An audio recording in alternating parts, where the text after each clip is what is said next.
75% of golfers get brought into the sport by a family member, right? A parent, a grandparent. And then you think back and it's like, most of our grandparents at a certain age, like if they weren't allowed to play the game, how could they introduce somebody to the sport, right? It's such a generational sport. To really come to grips with that history of like, man, like we're not that far removed from like parents and grandparents not having access to places at all. Like that's a tough pill to swallow sometimes.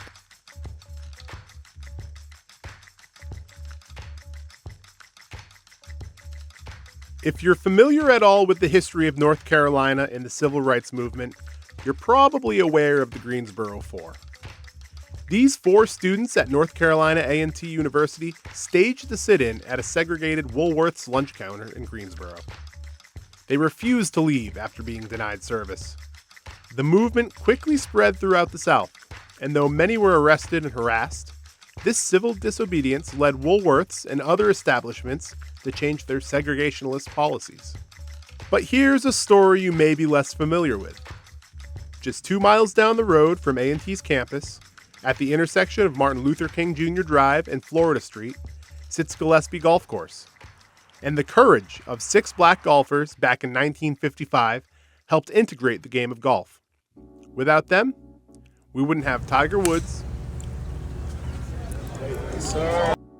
or Lee Elder, or Jim Thorpe, or even Charlie Sifford, the Charlotte native who broke the PGA Tour's color barrier in the 1960s.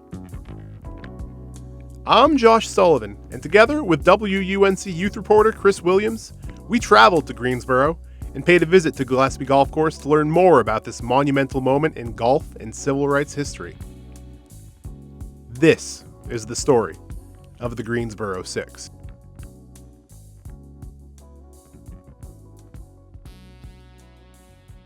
The city had 2 golf courses. And one was Gillespie, and the other was NoCo Park. And we tried to get them to fix up NoCo. I'd started playing golf then. We tried to get them to fix up NoCo, and they never would do it. Yet they were slipping out and fixing up Gillespie. December 7th, 1955, right? This is 6 days after Rosa Parks really begins the Montgomery bus boycott movement. Doc and his friends, these 6 guys, they were inspired by what she did. And so, they were already active in, social justice, civil rights movements in that area. But, they were all golfers and they were tired of going to this place, NoCo Park, that, smelled bad because of where it was. And I'm sure they were proud of it, but they were like, no, we want more, right? We are paying for this place, Gillespie Golf Course, but we do not have access to it. And so, they decided to do something about it, right? So December 7th, they came out, they put their 75 cents per player down on the counter, right? Which was tough in itself. And then they went out on the golf course, they played, they were harassed by the head pro out on the course. They came back later that night, they were arrested. 6 of us one Wednesday afternoon, I was off. And we decided we were going out there and play. So we went out there and played. And they arrested us for trespassing. We put our money down, and they had the black policemen to come by that night and take us to jail. We were found guilty in city court. And in the meantime, we went into federal court and got a declaratory judgment. And the federal judge was Johnson J. Hayes. And he said that anybody who pays taxes and has to go out and fight for this country, he ought to be able to enjoy the recreational facilities provided by the city. Back then, the game had a fragile relationship with black golfers around the country. It's a relationship that's still healing years later. But the impact of Doc Simkins and his crew is still visible to those who step foot on Gillespie to this day. My name is Tyler Thomas. I'm a first-year intern. I go to Winston State University. I would say that this golf course represents a culmination of a goal that those 6 had in mind of what they wanted this golf course to look like, and it's definitely here now. It's arrived.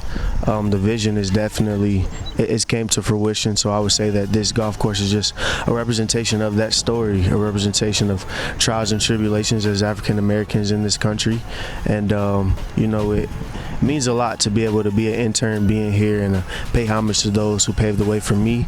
And I'm also paving the way for those who are younger than me, who aren't a part of the game. You know, this internship allows us to be the first impression of the game of golf to kids who are, you know, from all over in different types of neighborhoods.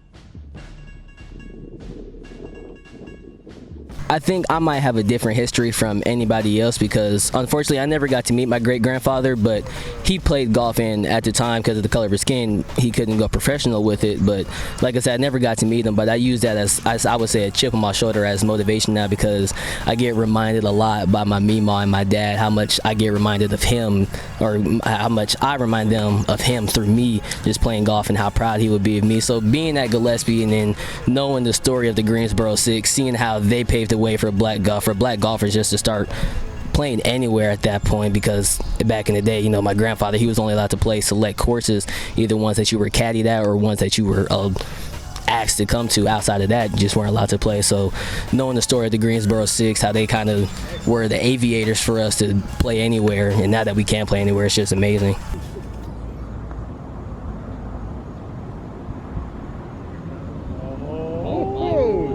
I mean, these guys are heroes to all African Americans who are in love with this game we call golf.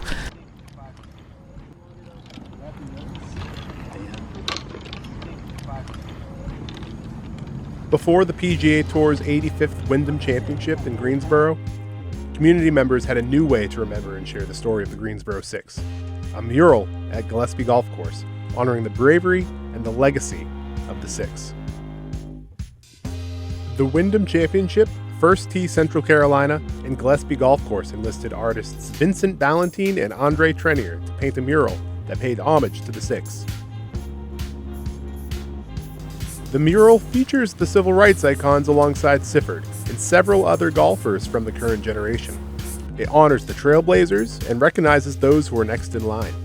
That was a breathtaking experience to actually see that we would have the opportunity to be immortalized along with these great men that started this development for us and actually gave us opportunity to be here. We have changed and we have improved on everything that's happened to us in the past, and having to see that mural hang up on there for however long to come, I just feel like that'll be a landmark for all African Americans to be able to experience and understand what it meant to be a black man in those times and all the changes that we've gone through. Chris and I met First Tee employee Mark Lathan at the course. We swung the sticks, and he taught us a little bit more about the history of the course and the state of black golf right now. Man, they made it possible for me to call golf my profession, and to be out here at this course and work out here is pretty cool. I mean, that's our goal here in Greensboro. Make the Triad area the epicenter of black and brown golf, and just make it fun. You know, you can come out here to Gillespie, you can go to a private club in the area, but just make golf fun. You turn the corner and you see the First Tee building, or when you come off the highway here and see this mural, you know, it's going to start questions and asking who those six guys were, and you know, that'll be able for us to tell the story, but I believe it's on just our next generation. So it's on us, on myself, on what we're doing here with the First Tee to just continue to tell the story. But, you know, what we have to do is the easy part. You know, all we have to do is just tell the story. You know, they live through, you know, being shot at or being called names just to play golf. If all we have to do is just spread the story and talk about what they did, that's super easy. So, you know, I'll scream it from the mountaintop, scream it from whoever will listen.